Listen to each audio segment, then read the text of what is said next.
સુરત નાસિરનગર ડિમોલિશનનો મુદ્દો જેમાં હવે હાઈકોર્ટ પણ લાલઘુમ છે। ડિમોલિશન મામલે હાઈકોર્ટમાં સુનાવણી થઈ અને તે દરમિયાન ફરી એકવાર હાઈકોર્ટે સરકાર સામે નારાજગી વ્યક્ત કરી છે,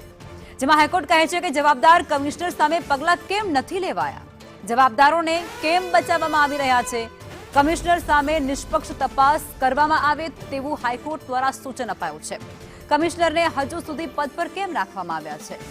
અને સમાજમાં શું દાખલો આપીશું, સાથે જ 60 દિવસમાં તપાસ પૂર્ણ કરવા માટે હાઈકોર્ટ દ્વારા આદેશ પણ કરવામાં આવી ચૂક્યો છે।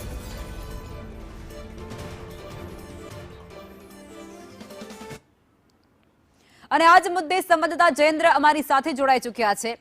જયેન્દ્ર, સુરતનું નાસિરનગર ડિમોલિશન જેને કોઈ જ નથી ભૂલ્યું અને તે મુદ્દે હવે હાઈકોર્ટ પણ વારંવાર ટકોર કરી રહી છે અને ફરી એકવાર અલ્ટિમેટમ પણ આપવામાં આવ્યું છે, સમય નિર્ધારિત કરી દેવાયું છે અને કમિશનરને શું કામ નથી હટાવવામાં આવતા અને તેના પર શું કામ કાર્યવાહી નથી થતી, એવા વેધક સવાલો થયા છે।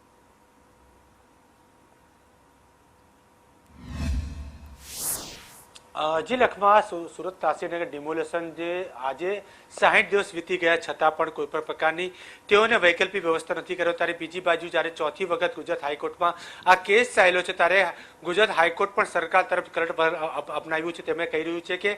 ફક્ત ને ફક્ત જે જનરલ ચીફ અધિકારી હોય, નાના અધિકારીઓ, નાના કર્મચારી હોય તેમને સસ્પેન્ડ કરવાથી થશે છે, પરંતુ કમિશનરને અત્યાર સુધી સસ્પેન્ડ શા માટે ન કરવામાં આવે, જે સવાલ ગુજરાત હાઈકોર્ટ દ્વારા ગત વખતે પૂછવામાં આવ્યા હતા તે જ સવાલ ફરી પાછી જે છે તેમના સરકારી વકીલને પૂછવામાં આવ્યા છે। હજી સુધી કમિશનર શા માટે સસ્પેન્ડ નથી કરવામાં આવ્યા, તેમના દ્વારા કયા પ્રકારની કાર્યવાહી કરવામાં આવી છે, કારણ કે તેમના દ્વારા જે તપાસ કમિટી બનાવવામાં આવી તેમાં તપાસ કમિટીમાં કોઈ પણ પ્રકારનો ઉલ્લેખ કાં તો કોઈ પણ પ્રકારનો જવાબ નાસિરનગરના ડિમોલેશનના મામલા સામે ન આવ્યો હતો, જેથી કમિશનરની બુંડની ભૂમિકા હોય, જેથી